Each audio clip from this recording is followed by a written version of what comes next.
quarta-feira da Semana da Epifania. Eu sou o Padre Pedro Paulo e começamos agora mais um programa, A Bíblia no Mundo de Hoje. Inicio esse programa recordando que estamos mergulhados nesta visão escatológica da realidade. O Natal, mais do que um fato, e o é, fato histórico, fato constatável, com coordenadas bem claras, São Lucas das coordenadas todas do Natal, quem era o imperador, quem eram os governadores, quem eram os poderosos daquele tempo, os que aparecem como o Todo-Poderoso, nasce as coordenadas dos poderosos desse mundo, que já não existe. Já não existe.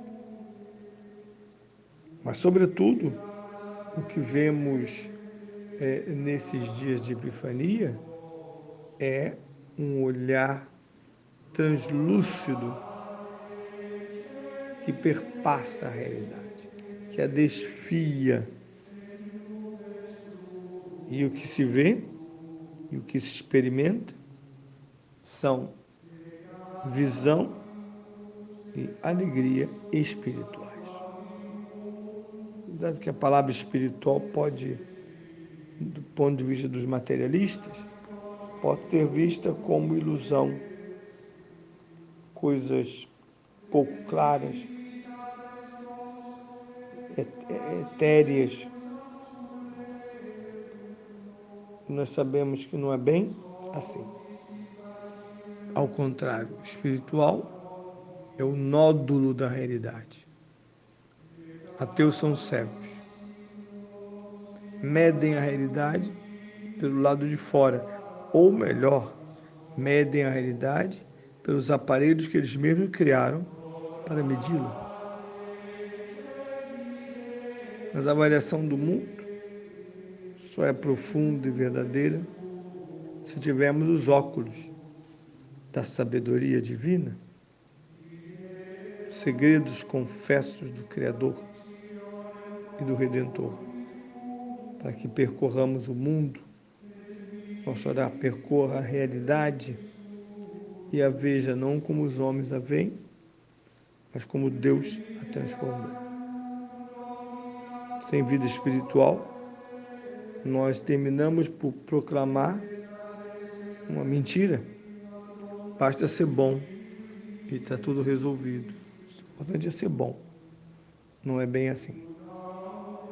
É preciso crer para ter a visão salvífica e vitoriosa sobre o mundo.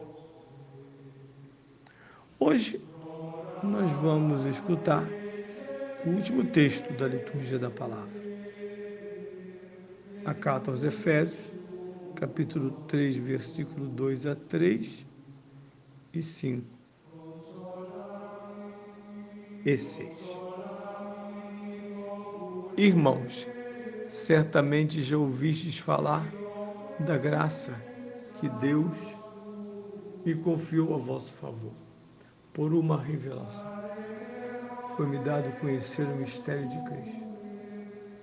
Nas gerações passadas, ele não foi dado a conhecer aos filhos dos homens, como agora foi revelado pelo Espírito Santo, aos seus santos apóstolos e profetas. Os gentios recebem a mesma herança que os judeus, pertencem ao mesmo corpo e participam da mesma promessa em Cristo Jesus, por meio do Evangelho. Texto magnífico de São Paulo, um texto que, no conjunto da carta aos Efésios, é o desenho do conteúdo da carta. Primeiro,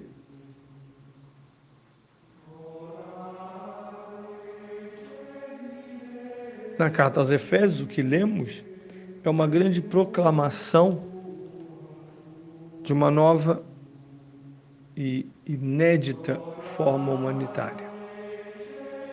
Não há judeus,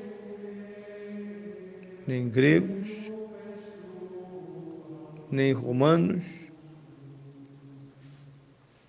Trata-se do mistério de Cristo, que na carta aos Efésios constitui um dos mais belos hinos, como os outros hinos que estão em Colossenses e em Filipenses. O mistério de Cristo é a fonte de uma nova realidade, que não está pautada de forma alguma no mérito da lei, mas da graça e da fé. Tanto na carta aos Efésios, mas sobretudo na carta aos Gálatas, e depois no grande tratado da carta aos Romanos, São Paulo afirma a supremacia do mistério de Cristo. São Paulo rompe com a eficácia da lei,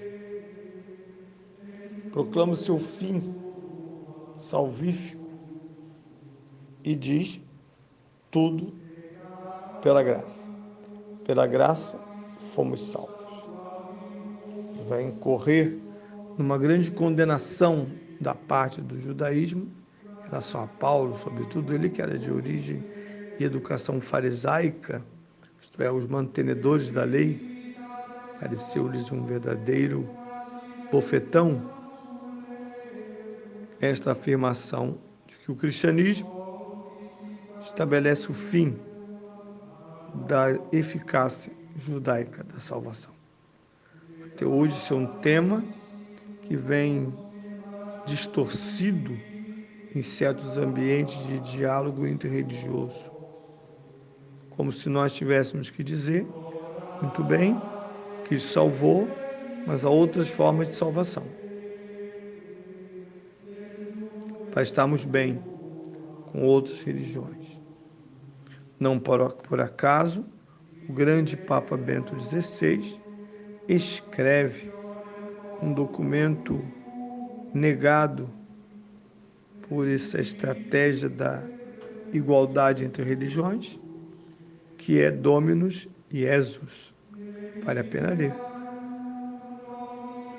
que trata da universalidade e unicidade da salvação em Cristo.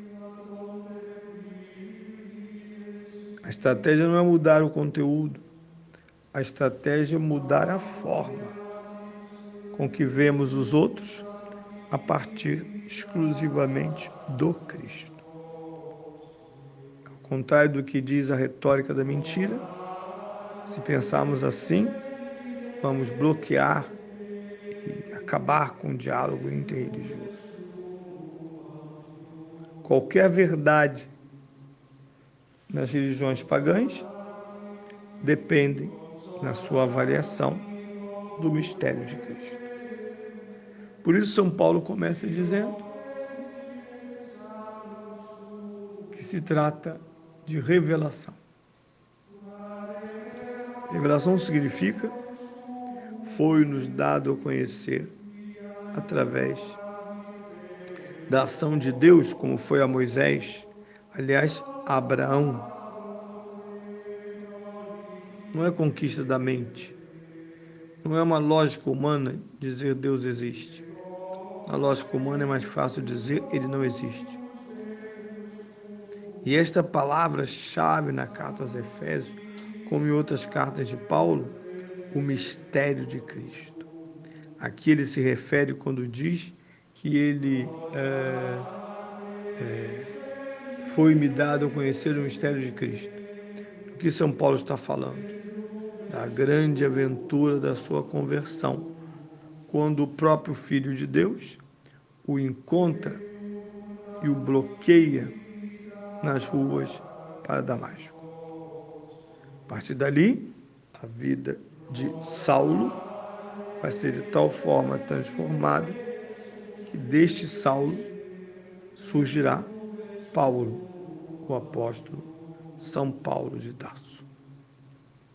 Mas ainda, a origem desse conhecimento é exclusiva a nós, a nós, aos santos profetas e apóstolos.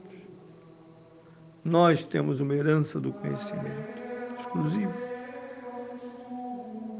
Porque no panteísmo estamos em pé de igualdade em relação ao conhecimento, porque esse conhecimento expressa a realidade humana, é conhecimento da humanidade.